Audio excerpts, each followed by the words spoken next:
बिस्मिल्लाहिर्रहमानिर्रहीम। अस्सलाम वालेकुम दोस्तों, कैसे हो आप सब। उम्मीद करता हूँ आप सब ठीक होंगे। Welcome back to the new video and welcome back to the channel literature coverage. आओ लिटरेचर पढ़ें। दोस्तों आज की इस वीडियो में हम लोग हेडा गैबलर प्ले का एक्ट 2 कवर करेंगे। इसका एक्ट 1 मैं ऑलरेडी कवर कर चुका हूँ। एक्ट 1 का लिंक मैं पहले कमेंट में पिन कर दूंगा, जल्दी से जाके एक्ट 1 देखा है अगर नहीं देखा आपने तो चलिए शुरू करते हैं एक्ट 2। दोस्तों हेडा गैबलर प्ले के टोटल 4 एक्ट्स हैं और इस प्ले को हेनरिक इब्सन ने लिखा था। एक्ट 2 कुछ यूं स्टार्ट होता है कि जो टेस्टमैन विला है उसके जो रूम्स हैं वो वैसे के वैसे हैं, लेकिन अब जो पियानो है वो मौजूद नहीं है इस कमरे में, उसे हटा दिया गया है और उसकी जगह पे एक राइटिंग टेबल रख दिया गया है और कुछ बुक शेल्व्स भी मौजूद हैं। अब कुछ मेज़ें वगैरह पड़ी हुई हैं, टेबल्स, और मिसिस थी एल्स्टड का जो गुलदस्ता था, जो बोकेट था, वो रूम में एक बड़ी मेज़ पर पड़ा हुआ है। हेडा गैबलर जो है वो शीशे के दरवाजे के पास खड़ी है और इसके हाथ में एक रिवॉल्वर है जिसको वो लोड कर रही है, यानी पिस्तौल में गोलियां भर रही है। तो अचानक ये देखती है कि जज ब्रैक आ रहा है इसके घर। जज ब्रैक इसके घर में दाखिल हो जाता है तो हेडा गैबलर क्या करती है, मजाक मजाक में उसकी तरफ गोली चलाती है, लेकिन गोली लगती नहीं जज ब्रैक को और वो बच जाता है। वो अंदर आता है, हेडा गैबलर से पिस्टल लेता है और उसको एक बॉक्स में रख देता है। फिर वो बॉक्स हेडा गैबलर एक जगह पे रख देती है। जज ब्रैक को आकर पता चलता है कि जो जॉर्ज टेस्टमैन है उसका जो दोस्त है वो घर पर मौजूद नहीं है, वो कहीं गया हुआ है। हेडा गैबलर बताती है कि जॉर्ज टेस्टमैन आंट जूलियाना से मिलने गया है और हेडा जज ब्रैक को कहती है कि वो इंतज़ार करे, तो वो कहता है कि ठीक है वो इंतज़ार कर लेगा। जज ब्रैक और हेडा गैबलर दोनों बातें करनी शुरू कर देते हैं। जज ब्रैक कहता है उससे पहले आ जाना चाहिए था, अगर उसे पता होता कि जॉर्ज टेस्टमैन कहीं चला जाएगा। तो हेडा गैबलर फिर उसे वेट करने का कहती है, तो वो कहता है कि ठीक है वो वेट कर लेगा। फिर हेडा गैबलर और जॉर्ज टेस्टमैन एक वर्ड यूज़ करते हैं, यह आपको शो हो रहा होगा स्क्रीन पर। इसका मतलब है एक प्राइवेट कन्वर्सेशन जो कि दो लोगों के दरमियान में होती है, और हेड टू हेड भी इसका मीनिंग है एक, यानी आप जज ब्रैक और हेडा गैबलर एक प्राइवेट कन्वर्सेशन करेंगे। जज ब्रैक टूर के बारे में पूछता है, जो वेडिंग टूर था हेडा गैबलर और जॉर्ज टेस्टमैन का, कि वो टूर कैसा गुजरा, क्या हेडा गैबलर ने एंजॉय किया।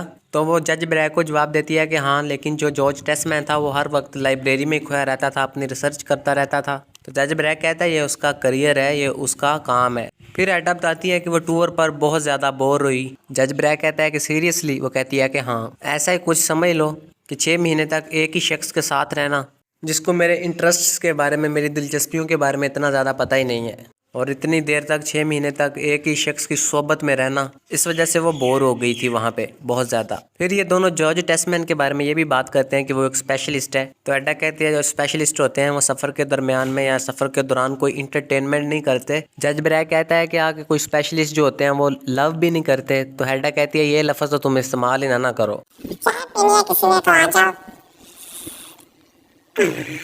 अच्छा, तो हम कहाँ थे। हेडा गैबलर कहती है, बताती है जॉर्ज टेस्टमैन के बारे में जज ब्रैक को, कि जॉर्ज टेस्टमैन जो है वो दिन रात दोपहर अपनी रिसर्च ही करता रहता था और रिसर्च के बारे में ही बात करता रहता था। फिर जो जज ब्रैक है वो खुद को एक काबिल एतमाद दोस्त कहता है। हेडा कहती है कि जॉर्ज टेस्टमैन के दोस्त तुम, वो कहता है कि हेडा गैबलर का भी दोस्त तुम और जॉर्ज टेस्टमैन का भी। और जज ब्रैक इस दोस्ती को ट्राईएंगुलर फ्रेंडशिप बोलता है, क्योंकि 3 लोग होते हैं ना इसमें, जज ब्रैक, हेडा गैबलर और जॉर्ज टेस्टमैन। हेडा गैबलर बोलती है कि उसने बहुत ज़्यादा इंतज़ार किया कि कोई तीसरा शख्स सफ़र में उनके साथ शामिल हो। तो जज ब्रैक कहता है अब तो वेडिंग टूर ख़त्म हो चुका है। वो फिर से खुद को एक काबिल एतमाद और अच्छा दोस्त कहता है, अच्छा बोलने वाला दोस्त कहता है। तो हेडा गैबलर कहते हैं कि कोई ऐसा दोस्त जो हंसी मजाक करे और हंसी मजाक वाले टॉपिक्स पर बात करें। जज ब्रैक बोलता है कि कोई ऐसा दोस्त स्पेशलिस्ट तो नहीं ना होना चाहिए फिर। तो हेडा कहती है कि हाँ, स्पेशलिस्ट ना हो तो ये बड़ी अच्छी बात है, बड़ी सुकून वाली बात है कि अगर वो काबिल एतमाद दोस्त कोई स्पेशलिस्ट ना हो, क्योंकि हेडा गैबलर को ये लगता है कि जो स्पेशलिस्ट लोग हैं ना वो बोर कर देते हैं, जैसे कि जॉर्ज टेस्टमैन ने उसको बोर कर दिया। दोस्तों इसकी बातों से, हेडा गैबलर की बातों से आपको क्या लगता है कि वो जॉर्ज टेस्टमैन के साथ कोई ज़्यादा इतना खुश नहीं लग रही। अब अपने नए हस्बैंड के साथ कौन बोर होता है यार, और हेडा गैबलर बोर हो रही है जॉर्ज टेस्टमैन के साथ रह के वेडिंग टूर पर, वो भी। जज ब्रैक को दरवाज़ा खुलने की आवाज़ आती है तो वो कहता है कि ट्राईएंगल मुकम्मल हो गया, क्योंकि दोस्तों जॉर्ज टेस्टमैन आ गया है ना। अब जॉर्ज टेस्टमैन घर आ जाता है और कहता है कि जज ब्रैक तुम इधर ही हो। जॉर्ज टेस्टमैन अपने साथ बहुत सारी किताबें लेकर आया होता है अपने सब्जेक्ट के बारे में रिसर्च करने के लिए, और जो बुक आइलेट लव बोर्ग ने पब्लिश करवाई है वो भी वो साथ लेके आया अपने। हेडा को दिखाता है ये किताब और फिर वो कहता है कि उसने बहुत ज़्यादा इंतज़ार किया है कि वो दरख्तों के पत्ते कब काटेगा। तो अब वो दरख्तों के पत्ते काटने जा रहा है और जाते जाते वो दरवाजे में रुक जाता है, अपनी किताबें भी साथ ले जाता है और बताता है हेडा गैबलर को कि आंट जूलियाना आज शाम को घर नहीं आएगी। क्योंकि आंट रीना की तबीयत बहुत ख़राब है। इसलिए हैडा समझती है कि शायद आंट जुलियाना जो है वो बोनेट वाली बात पर गुस्सा हो गई है, इसलिए शाम को घर नहीं आ रही। लेकिन जॉर्ज टेस्मैन बता देता है कि आंट रीना की तबीयत आज कुछ ज़्यादा ही ख़राब है, इस वजह से आंट जुलियाना आज इधर नहीं आएगी हमारे घर। जॉर्ज टेस्मैन चला जाता है तो जज ब्रैक बोनेट के बारे में पूछता है, तो हैडा गैब्लर बताती है जज ब्रैक को कि सुबह सुबह कमरे में एक बोनेट पड़ा था और हैडा गैब्लर को ये लगा कि ये बोनेट सर्वेंट का है, मेड सर्वेंट बर्टा का है, लेकिन असल में वो आंट जुलियाना का था। तो हैडा गैब्लर ने ऐसे बोल दिया कि ये बोनेट तो बर्टा का है, तो असल में वो आंट जुलियाना का था। तो आंट जुलियाना ऐसे लगता है जैसे कि थोड़ा सा बुरा मान गई है। जज ब्रैक कहता है कि हैडा गैब्लर तुम ऐसा कैसे कर सकती हो? तो वो कहती है कि उसे अचानक से ख्याल आया और उसने बोल दिया। ब्रैक कहता है कि हैडा गैब्लर लगता है कि तुम खुश नहीं हो। वो कहती है कि खुश होने की कोई वजह ही नहीं है, और जज ब्रैक को बोलती है कि शायद तुम मुझे कोई वजह दे सकते हो खुश होने की। जज ब्रैक कहता है कि तुम तो अब उसी घर में मौजूद हो जिस घर पर तुम्हारा दिल था, जो घर तुम्हें पसंद था। तो हैडा गैब्लर बताती है कि पिछले समर सीजन में जो जॉर्ज टेस्मैन है वो उसको घर दिखाने के लिए ले जाता था। जॉर्ज टेस्मैन बातें करना चाहता था हैडा गैब्लर से। तो हैडा गैब्लर कहती है कि मैंने जॉर्ज टेस्मैन पर तरस खा लिया, उससे बात की और मैंने उसे कह दिया कि मुझे ये विला पसंद है, मैं इस विला में रहना पसंद करूंगी। वो कहती है कि यही सेक्रेटरी फॉक्स विला ही था जिसकी वजह से जॉर्ज टेस्मैन और हैडा गैब्लर एक दूसरे के साथ अटैच हो गए। फिर इन दोनों की इंगेजमेंट हुई, फिर इन दोनों की शादी हुई और फिर शादी का सफर शुरू हो गया। यानी जो घर पसंद था हैडा गैब्लर को, अब वो उसी घर में रह रही है। हम जानते हैं कि जॉर्ज टेस्मैन और आंट जुलियाना ने एक नया घर लिया है, टेस्मैन विला जिसे कहते हैं इस प्ले में। हैडा गैब्लर बताती है कि वो बहुत बोर होती है। तो जज ब्रैक कहता है कि कोई काम वगैरह कर लिया करो, कोई वोकेशन तलाश करो। और फिर ये भी कहता है कि हैडा गैब्लर पर भी अब कोई जिम्मेदारी है, लेकिन वो कहती है कि मेरे पर कोई जिम्मेदारी नहीं है और ना ही कोई ऐसा होगा, मैं कोई भी जिम्मेदारी लेने के लिए तैयार नहीं हूँ। तो जज ब्रैक कहता है कि औरत पर भी कुछ जिम्मेदारियां होती हैं, लेकिन वो कहती है कि नहीं, मैं कोई भी जिम्मेदारी नहीं लूंगी, एक ही चीज़ है दुनिया में उसके लिए। जज ब्रैक पूछता है कि क्या चीज़? तो हैडा गैब्लर कहती है कि मरने तक बोर होना। फिर वो कहती है कि लगता है प्रोफेसर आ गया। ब्रैक कहता है कि इधर आओ इधर आओ इधर आओ। हैडा गैब्लर टेस्मैन आकर पूछता है हैडा से कि आई लिटिल लव बोग की तरफ से कोई पैगाम आया है? तो वो कहती है कि नहीं। जॉर्ज टेस्मैन कहता है कि चलो वो इंतज़ार कर लेते हैं आई लिटिल लव बोग का। तो जज ब्रैक कहता है हाँ इंतज़ार कर लो, अभी पार्टी में टाइम है। वही पार्टी जो जज ब्रैक ने आज रात को रखी हुई है, बैचलर्स पार्टी जिसका नेम है। जो मेहमान है वो 7 बजे से पहले नहीं आएंगे। जज ब्रैक ये बात बताता है जॉर्ज टेस्मैन को। फिर हैडा गैब्लर बोलती है, वो कहती है कि ये बहुत बुरी बात होगी कि आई लिटिल लव बोग यहाँ आकर उसके साथ रुके। तो जज ब्रैक कहता है कि वो यहाँ आके क्यों रुकेगा? तो वो कहती है कि अगर उसने तुम दोनों के साथ जाने से मना कर दिया, पार्टी में जाने से मना कर दिया, तो फिर उसको यहीं रहना पड़ेगा ना। तो जॉर्ज टेस्मैन कहता है कि आंट जुलियाना आज घर नहीं आ रही, तो वो क्यों रुकेगा यहाँ पर तुम्हारे साथ? हैडा गैब्लर जवाब देती है कि मिसिस सी एल्फ्स्टेड तो आ रही है ना। मिसिस सी एल्फ्स्टेड, हैडा गैब्लर और आई लिटिल लव बोग मिलकर चाय का कप पी सकते हैं एक एक साथ में। तो जॉर्ज टेस्मैन और जज ब्रैक कहते हैं कि हाँ ये अच्छा प्लान है वैसे। फिर बर्टा आके बताती है कि एक आदमी बाहर आया, तो वो कहते हैं कि उसे अंदर भेज दो। तो वो आई लिटिल लव बोग ही होता है। टेस्मैन उससे जाके मिलता है आई लिटिल लव बोग से और कहता है कि दोबारा मिलकर बहुत खुशी हुई, आखिरकार हम दोनों दोबारा मिल ही गए। आई लिटिल लव बोग जज ब्रैक से भी मिलता है, हैडा गैब्लर से भी मिलता है और फिर बुक की बात शुरू हो जाती है। जॉर्ज टेस्मैन कहता है आई लिटिल लव बोग को कि उसने उसकी किताब पढ़ी है, थोड़ी सी, ज़्यादा नहीं पढ़ी क्योंकि उसके पास अभी इतना टाइम नहीं है। तो आई लिटिल लव बोग कहता है कि उसने इस किताब में कुछ ज़्यादा नहीं लिखा, तुम टेंशन ना लो। जॉर्ज टेस्मैन को ये बात कहता है आई लिटिल लव बोग। फिर आई लिटिल लव बोग अपनी जेब में से एक पैकेट निकालता है और कहता है कि जो किताब अभी पब्लिश करवाई है उसने, उसका आगे वाला पार्ट है ये, और ये किताब तुम ज़रूर पढ़ोगे जॉर्ज टेस्मैन, क्योंकि आई लिटिल लव बोग ने इस किताब में जो कि उसके पास अभी है, जो कि पैकेट में पैक है, उसने उसमें बहुत ज़्यादा इंपॉर्टेंट चीज़ें ऐड की हुई हैं। जितनी मेहनत उससे हो सकती थी उसने की है इस किताब पे, जो कि वो दोबारा पब्लिश करेगा दूसरा पार्ट पहली किताब का। वो बताता है कि दूसरी बुक में वो फ्यूचर के बारे में बताएगा। तो जॉर्ज टेस्मैन कहता है कि फ्यूचर के बारे में तो हमें पता नहीं कि फ्यूचर में क्या होगा, लेकिन वो कहता है कि अंदाज़ा तो लगा सकते हैं ना कैसा होगा। तो आई लिटिल लव बोग बताता है कि फ्यूचर में सिविलाइजिंग फोर्सेस के बारे में और जो डेवलपमेंट्स होंगी उनके बारे में उसने इस किताब में लिखा है। तो जॉर्ज टेस्मैन कहता है कि उसके माइंड में ये आइडिया नहीं आया कभी, और ना ही ऐसा लिखने का कभी सोचा उसने। तो I little love बोग George Tesman को बताता है कि वो ये मैन्युस्क्रिप्ट अपने साथ इसलिए लेकर आया ताकि वो उसको पढ़कर सुना सके। जॉर्ज टेस्मैन जवाब देता है आई लिटिल लव बोग को कि इस शाम, इस इवनिंग को वो जज ब्रैक के यहाँ पार्टी पर जा रहा है। तो आई लिटिल लव बोग कहता है ठीक है, वो इस पार्टी में दखल अंदाजी नहीं करेगा। तो जज ब्रैक इसको भी इनवाइट करता है आई लिटिल लव बोग को कि तुम भी पार्टी पर आ जाओ, वहाँ पे मैं तुम लोगों को कमरा दे दूंगा, तुम अपनी जो ये किताब है इसके बारे में जॉर्ज टेस्मैन को भी बता देना। लेकिन वो नहीं मानता। आई लिटिल लव बोग कहता है कि वो पार्टी पर नहीं जाएगा, शुक्रिया।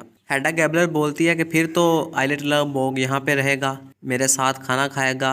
तो आइलेट लव बोग हैरान होकर पूछता है कि हेडा गैबलर तुम्हारे साथ? वो कहती है कि हाँ मेरे साथ और मिसिस थी एल्स्टेड के साथ। तो फिर कहता है अगर ऐसी बात है मिसिस थी एल्स्टेड भी आएगी तो फिर वो यहाँ पे ही रुकेगा हेडा गैबलर के साथ। फिर हेडा गैबलर आइलेट लव बोग को कुछ फोटोग्राफ्स दिखाती है। वो फोटोग्राफ्स जो हेडा गैबलर और जॉर्ज टेस्मैन ने एक ट्रिप पर लिए थे। टाइरोल और डोलोमाइट्स ये दो जगहों का नेम है जहाँ पे ये विजिट करने गए थे जॉर्ज टेस्मैन और हेडा गैबलर। हेडा गैबलर आइलेट लव बोग को तस्वीरें दिखाना शुरू कर देती है। तो बातों बातों में जो आइलेट लव बोग है वो हेडा गैबलर बुलाता है इसको, हेडा को 2 बार कहता है हेडा गैबलर। तो वो कहती है चुप करो ऐसे करके, और कहती है कि ये उसका पुराना नेम था जब आइलेट लव बोग और हेडा गैबलर ये दोनों एक दूसरे को जानते थे। अब उसकी शादी हो चुकी है। जो हेडा गैबलर है वो पंच वाइन का पूछती है सबसे। जज ब्रैक कहता है कि वो ये शराब पीना चाहेगा लेकिन आइलेट लव बोग मना कर देता है। तो दोबारा से जब हेडा गैबलर आइलेट लव बोग को पिक्चर्स दिखानी शुरू कर देती है, फोटोग्राफ्स दिखानी शुरू कर देती है, तो जॉर्ज टेस्मैन पूछता है क्या उसे शराब चाहिए?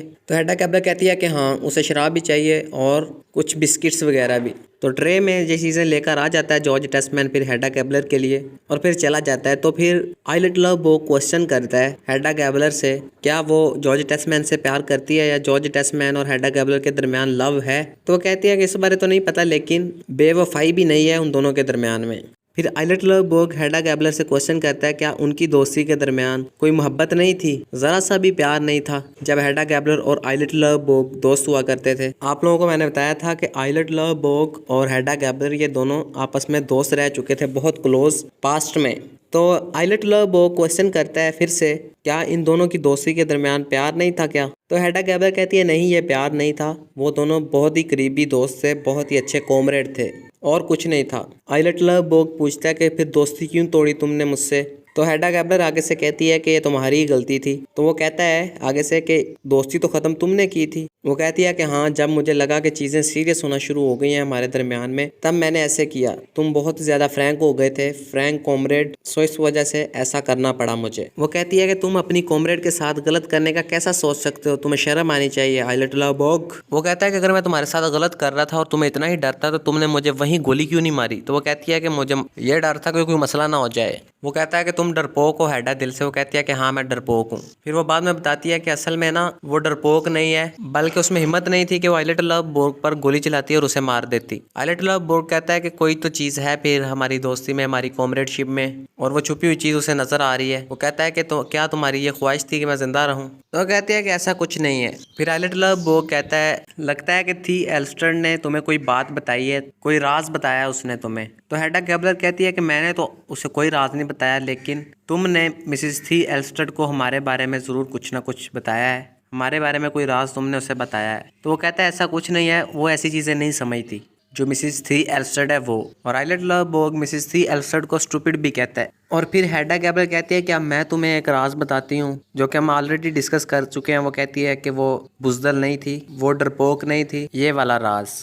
फिर मिसिस थी एल्स्टेड भी आ जाती है। वो हेडा गैबलर और आइलेट लव बोग से मिलती है और वो कहती है कि वो जॉर्ज टेस्मैन से बात करना चाहते हैं लेकिन हेडा गैबलर कहती है जॉर्ज टेस्मैन और जज ब्रैक को उसी कमरे में रहने दो, उनसे बात मत करो, वो यहाँ से जाने वाले हैं पार्टी पे। तो मिसिस थी एल्स्टेड कहती है कि क्या आइलेट लव बोग नहीं जाएगा पार्टी पे? तो हेडा गैबलर जवाब देती है कि नहीं ये हमारे साथ रहेगा यहाँ पे। वो भी खुश हो जाती है कि अच्छा ये हमारे साथ रहेगा। फिर आइलेट लव बोग तारीफें करनी शुरू कर देता है मिसिस एल्स्टेड की। वो कहता है कि ये मेरी कॉमरेड है, हम दोनों बहुत फ्रैंक हैं आपस में और ये काफ़ी ब्रेव भी है, बहादुर है ये मिसिस थी एल्स्टेड जो है। फिर हेडा गैबलर मिसिस थी एल्स्टेड से पूछती है कि क्या वो पंच वाइन पिएगी? तो वो आगे से कहते हैं कि नहीं वो ऐसी चीज़ें नहीं पीती। वो फिर दोबारा से आइलेट लव बोग से पूछती है क्या वो पिएगा शराब? तो मिसिस थी एल्स्टेड कहती है ये भी नहीं पीता शराब। हेडा गैबलर कहती है अगर मैं कहूँगी तो भी नहीं पिएगा? तो आइलेट लव बोग जवाब देता है कि नहीं वो नहीं पिएगा। फिर भी हेडा गैबलर तुम्हारे कहने का कोई फ़ायदा नहीं है। फिर हेडा गैबलर कहती है अच्छा मुझ बेचारी का कहाँ जोर चलेगा अब तुम पर?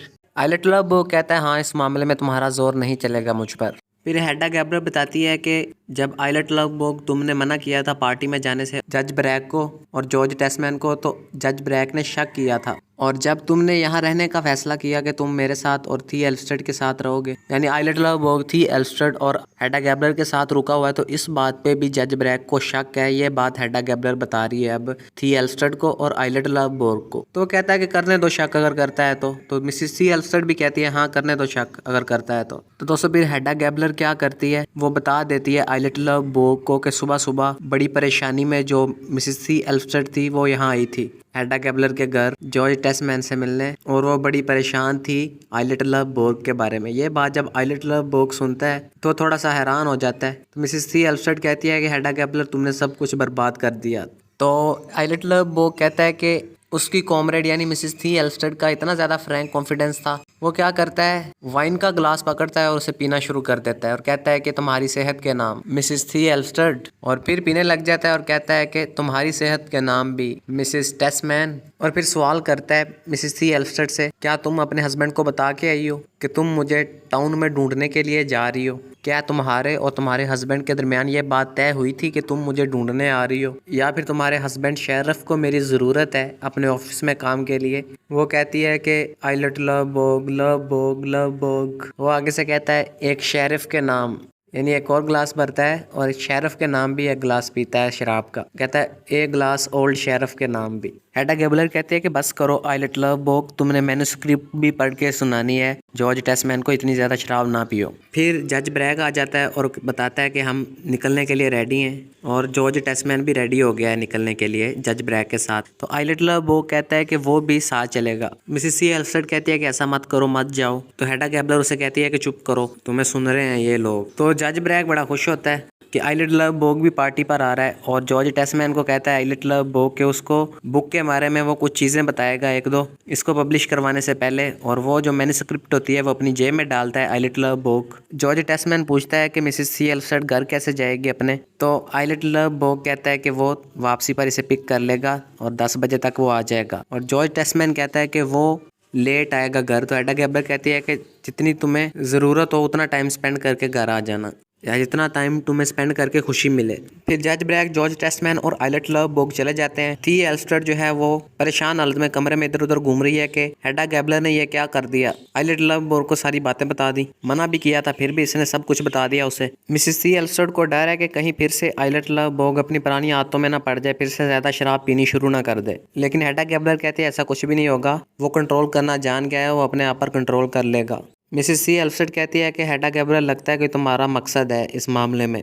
हेडा गैबलर कहती है कि हाँ मेरा मकसद ये है कि मैं भी इस इंसान की किस्मत को संवारूं, मुझे भी थोड़ी बहुत इजाज़त मिले ऐसा करने की। तो मिसिस थी एल्स्टेड कहती है कि क्या तुम्हें इस बात की भी इजाज़त नहीं है कि तुम अपने हस्बैंड की किस्मत को संवारो? तो वो कहती है मैं तो एक पुअर हूँ और तुम बहुत रिच हो मिसिस थी एल्स्टेड, मुझे तुम्हारे बाल जला ही देने चाहिए। इस सब के बाद तो मिसिस थी एल्स्टेड जो है वो डर जाती है और वो कहती है कि मुझे तुमसे डर आ रहा है हेडा गैबलर, मैं अकेली घर जाना चाहती हूँ। तो हेडा गैबलर कहती है कि नहीं तुम अकेली घर नहीं जाओगी। इतनी देर में बर्टा आ जाती है, वो कहती है कि मैम टी रेडी है डाइनिंग रूम में। तो मिसिस थी एल्स्टेड कहते हैं नहीं मुझे अकेले घर जाना है। तो हेडा गैबलर गुस्से से कहती है कि पहले चाय पियो पागल लड़की, और उसके बाद आइलेट लवबर्ग 10 बजे आ जाएगा तुम्हें लेने, उसके साथ चली जाना। यानी आइलेट लवबर्ग 10 बजे आएगा मिसिस थी एल्स्टेड को लेने, ये हेडा गैबलर उसे कहती है, और इसके साथ ही एक्ट 2 भी खत्म हो जाता है।